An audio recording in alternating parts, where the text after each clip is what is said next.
Okay, let's install CPCtelera on Windows with WSL running Debian Linux.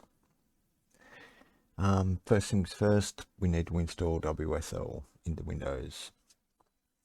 Easiest way, go to your start bar, type in control for control panel, up, change your icons to small icons, and then go over to programs and features, then up to turn on Windows features, turn them on or off. Scroll down to the bottom, select Windows Subsystem for Linux. I'll install, and then it'll ask you to reboot. You must reboot. I say again, you must reboot. So I'm going to do that now, and I'll be back. We're back after a reboot of installing WSL. Now we want to go into WSL itself and set up some stuff. Set up distribution. So command prompt. First things, we'll list all the online distributions. You see Debian there. I'm going to install that because that's what I like using. Use it on Raspberry Pi, so I sort of know my way around it. So WSL install Debian.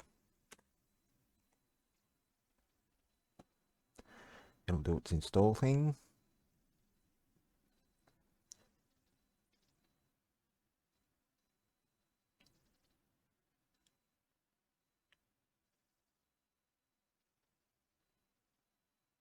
And then ask you for your username and password.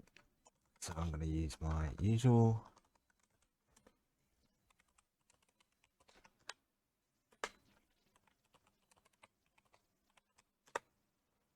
And then we're all done. Now, we need to do this little trick just to make sure everything works a bit later when we get to it. So we can exit out of there. Back to WSL. We'll just shut down. WSL shut down. That'll stop WSL from running in the background. And we can close that window. Now to open up Debian, you can run it from the start menu. This will restart WSL in the background.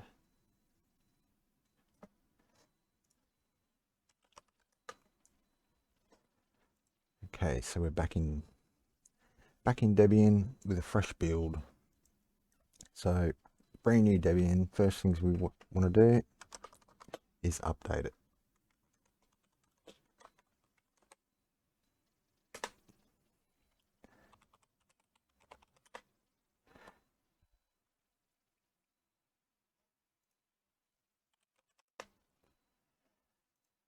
Okay, so we've got the update, now we want to upgrade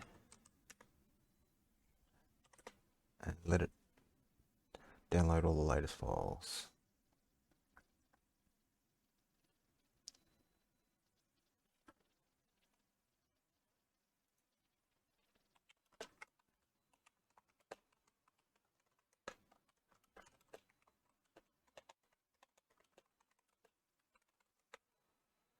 Okay, so we're all updated now.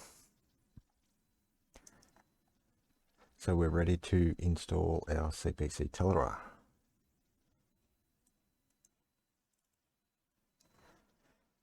So first thing we need to do is install all of its dependencies.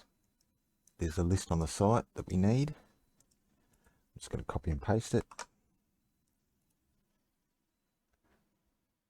If it let me copy and paste it.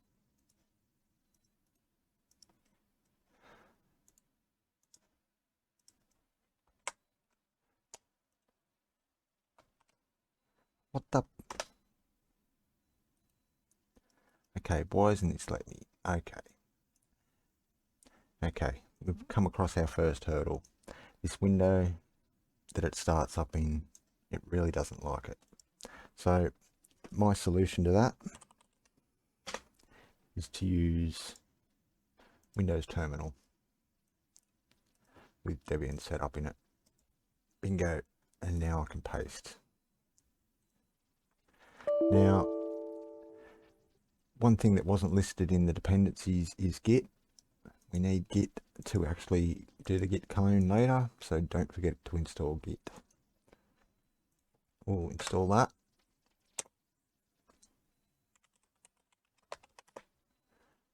It's going to want to install 930 meg, so this may take a few minutes. So we'll be back once that's done.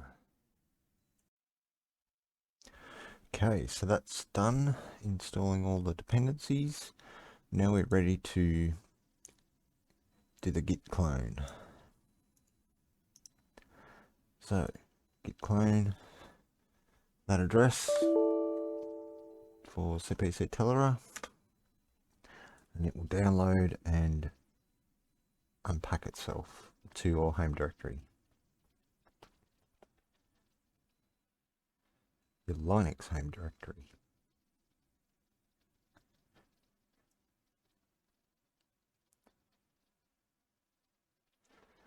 And we can see it here.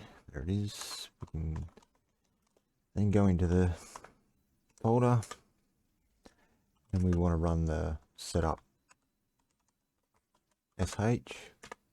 This will check the dependencies and then build the system and compile it for your system.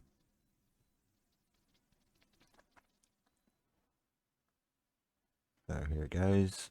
This will take a while again. Once it gets to 100%, it looks like it stalls, but just give it a few minutes and it will move on to the next thing. We'll be back when that's done. Okay, so that's done. We're just installing, building the examples, so we don't have to do it later. And all done. We're ready to go. So now we can have a look in that folder. We can see examples.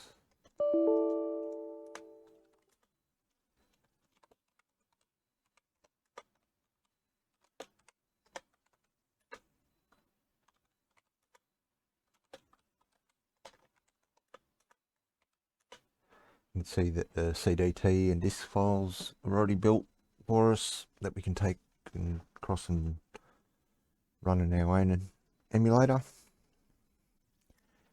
We can have a look in the source folder, and there's our main C file. Now we want to say open that file, but we want to do it with Windows tools. So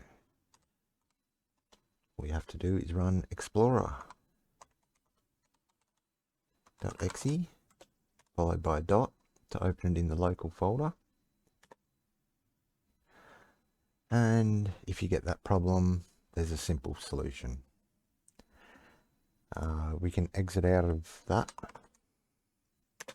go back to our command prompt, WSL shutdown.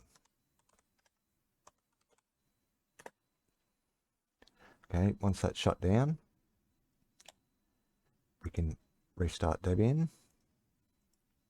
Take a few moments while it restarts WSL in the background. And we'll go back into our folder.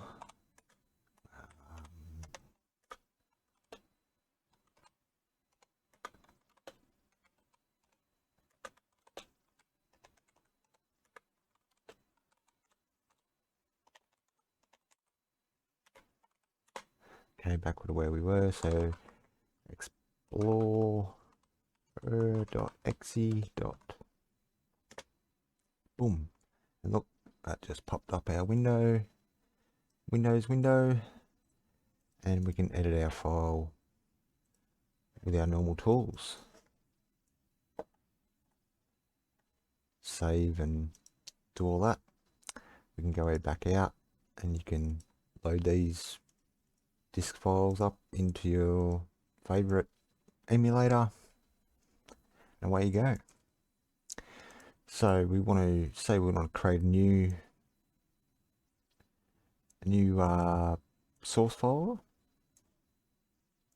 a new project. Go back out to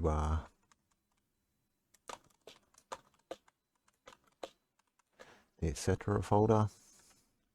Now there's a command called CPCT_MK project, and after that you can put the name of a folder you want the project to go into. I'm just going to make a test folder. It sets everything up, and then there's our test folder.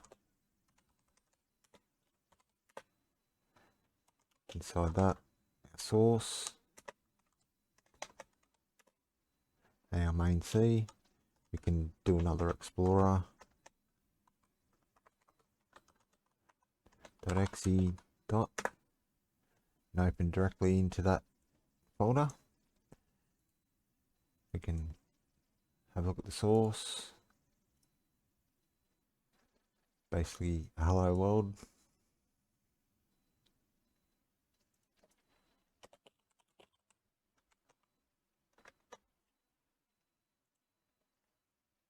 I don't know why I put that, but anyway, just give you an idea. So we've just changed and saved that file. Now back in the Windows Subsystem, back in the Linux, we can just do a make, and that will make our file. And there's our test.cdt and disk, ready to go straight over to our emulator. We've still got our window open, so we can just do a refresh. Go back actually. There's our files ready to open in whatever emulator you like. So that was pretty much it. I hope you learnt something. See you later.